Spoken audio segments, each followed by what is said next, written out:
गाजियाबाद में और सहारनपुर में कैसा मौसम बना हुआ है। गाजियाबाद से हमारे साथ खालिद चौधरी जुड़ गए हैं, जबकि सहारनपुर से हमारे सहयोगी लियाकत पुंडीर हमारे साथ जुड़ गए हैं।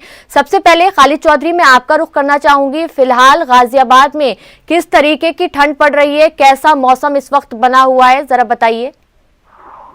जी मैडम, बिल्कुल बताना चाहूंगा। इस वक्त मैं NH-24 पे खड़े हुए हैं, जो कि नोएडा बिल्कुल पास में जुड़ा हुआ है। इस वक्त यहाँ से लोग ड्यूटियों के लिए निकलते थे, लेकिन इस वक्त जो ज्यादा ठंड के कारण शीतलहर हवा चल रही है, इसलिए लोग यहाँ पर रोड पे दिखाई नहीं दे रहे। कहीं ना कहीं लोगों को समस्या हो रही है। जो गाड़ी से और बाइक से जाने वाले हैं वो लोग बिल्कुल भी नहीं दिखाई दे रहे हैं, क्योंकि ठंडी और शीतलहर हवा चल रही है। आपको बिल्कुल बताना चाहूंगा, यहाँ पे गाजियाबाद के जो हिंडन एरिया है, वहाँ पर हिंडन नदी के वजह से वहाँ पर बहुत ज्यादा ठंड हो रही है, जिससे जगह जगह अलाव का सहारा लेना पड़ रहा है। आपको बता दें, गाजियाबाद में 30 जगह रैन बसेरे लगाए गए हैं, जहाँ पर लेडीज का अलग किया हुआ है, जेंट्स का अलग किया हुआ है। खुद गाजियाबाद के जिला अधिकारी लेट सेट अब रात को वहाँ पर चेक कभी भी चेक कर सकते हैं और कभी भी वहाँ पर देखकर निरीक्षण कर लेते हैं। यहाँ पर ज्यादा ठंड होने के कारण लोगों को जो सुबह में दूध और ब्रेड वगैरह जो सप्लाई करते थे, उन लोगों को सबसे ज्यादा समस्या हो रही है। जो जिन लोगों को सुबह में काम है, उन लोगों को ज्यादा ही परेशानी का सामना करना पड़ रहा है, क्योंकि शीतलहर और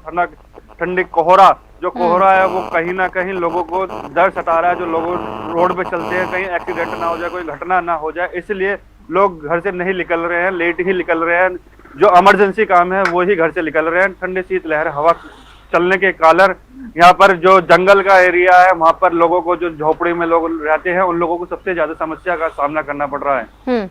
जी खालिद, मैं आपके पास लौटूंगी। लियाकत पुंडीर, मैं आपका रुख करना चाहूंगी, सहारनपुर में फिलहाल कैसा मौसम दिखाई दे रहा है, कितनी ठंड पड़ रही है? देखिए माविया, मैं बता दूं, सहारनपुर में सर्दी का सितम लगातार जारी है। जो तापमान है लगातार घटता ही जा रहा है। आज सहारनपुर का जो न्यूनतम तापमान है 4 डिग्री पर पहुंच गया है और ठंड का कहर लगातार जारी है। सहारनपुर में लोग घरों से बाहर निकलते हैं, वो लोग निकलते हैं जो बहुत जरूरी कामकाजी लोग होते हैं, जिनको जरूरी काम से ही घर से बाहर जाना होता है, वही लोग बाहर निकलते हैं। लेकिन ठंड का कहर लगातार जारी है, बर्फीली ठंडी हवाएं चल रही है। इसमें कहा जा सकता है कि जो लोगों का जनजीवन है पूरी तरह से प्रभावित होता दिखाई दे रहा है। सरकार की हम बात करें, सरकार लगातार इंतजाम करने की बात करती है, लेकिन जो जिलों में अधिकारी और कर्मचारी तैनात होते हैं, वो कहीं ना कहीं मुख्यमंत्री के जो आदेश होते हैं उनकी खुलेआम धज्जियां उड़ाते हैं। नगर निगम की तरफ से कह दिया जाता है कि अलाव की व्यवस्था कर दी गई है या रैन बसेरे तैयार कर दिए गए हैं, उनमें व्यवस्थाएं भी चाक चौबंद होती हैं। लेकिन वहां जो बेसहारा लोग होते हैं, जिनको इन ये जरूरतें मिलनी चाहिए, उन लोगों तक ये जरूरतें नहीं पहुंच पाती, वो लोग वहां जाते भी हैं तो इनसे ID प्रूफ और पैसे की डिमांड की जाती है। उसके बाद इनको रैन बसेरे में जगह मिल सकती है। लेकिन इस तरह से कह सकते हैं कि ये जो लोग हैं, इनके पास अगर पैसा होता तो ये अपने घरों में ही रह लेते, ये गर्म कपड़ा पहन लेते, गर्म कपड़ा ओढ़ सकते थे। लेकिन इनके पास पैसा नहीं है, वो लोग फुटपाथ पर सोने के लिए मजबूर है, खुले में बिल्कुल। लेकिन इसमें जो अधिकारी हैं वो कहीं ना कहीं सरकार के जो आदेश है, मुख्यमंत्री के जो आदेश है, उनके खुलेआम धज्जियां उड़ा रहे हैं। जी माविया। जी बिल्कुल लियाकत, जो गरीब लोग हैं वो सरकार की तरफ देखते हैं कि सरकार उनकी मदद करेगी, सरकार मदद करने की कोशिश भी करती है, लेकिन अफसोस ये है कि उन तक मदद पहुंच नहीं पाती है। बीच में ही भ्रष्टाचार का मामला सामने आ जाता है या फिर पैसा खा लिया जाता है।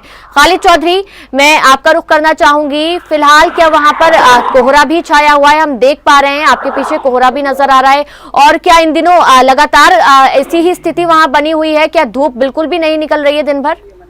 जी बिल्कुल, आपको बताना चाहूंगा, इस वक्त सुबह के 8 बजे हुए हैं और यहाँ पर बिल्कुल कोहरा छाया हुआ है। आप मेरे पीछे देख सकते हो, ये गाड़ी जा रही है, कहीं ना कहीं बिल्कुल कोहरे की चादर छाई हुई है। आप इधर भी देख सकते हो, मेरे पीछे कुछ ही दूरी पे यहाँ पे बिल्डिंग है, जो कि ये साफ दिखाई देते हैं, लेकिन कोहरा इतना छाया हुआ है कि बिल्कुल भी बिल्डिंग दिखाई नहीं दे रही है। और आपको बात करें नगर निगम से जो मदद गरीबों को मिल रही थी, लेकिन वो मिल नहीं रही है, क्योंकि यहाँ की नगर निगम जो है सीधे पार्षदों के पास लकड़ी पहुंचाते हैं और पार्षद खुद उन लोगों को देते हैं जो लोग उनके अपने खास होते हैं। जो गरीब लोग हैं, उन लोगों तक लकड़ियां नहीं जा पा रही है। कहीं ना कहीं उन लोगों को ज्यादा ही समस्या का सामना करना पड़ रहा है। ज्यादा जो देखना पड़ रहा है, जो गरीब लोग हैं, उन लोगों को ज्यादा ही परेशानी का सामना करना पड़ रहा है, क्योंकि वो टायर और पन्नियां जलाते हैं, जिससे कोहरा और बढ़ता है, कहीं ना कहीं प्रदूषण भी बढ़ता है उससे। क्योंकि जो नगर निगम से लकड़ियां आती है, वो लोग सिर्फ पार्षदों को देके जाते हैं, यहाँ पे जगह जगह नहीं डाल के जा रहे हैं। इसलिए जो पार्षद है वो अपने लोगों को ही लकड़ियां देते हैं, उससे ज्यादा समस्या हो रही है। जी बिल्कुल खालिद चौधरी। घंटी का बटन दबाइए और हिंदी खबर से जुड़ जाइए।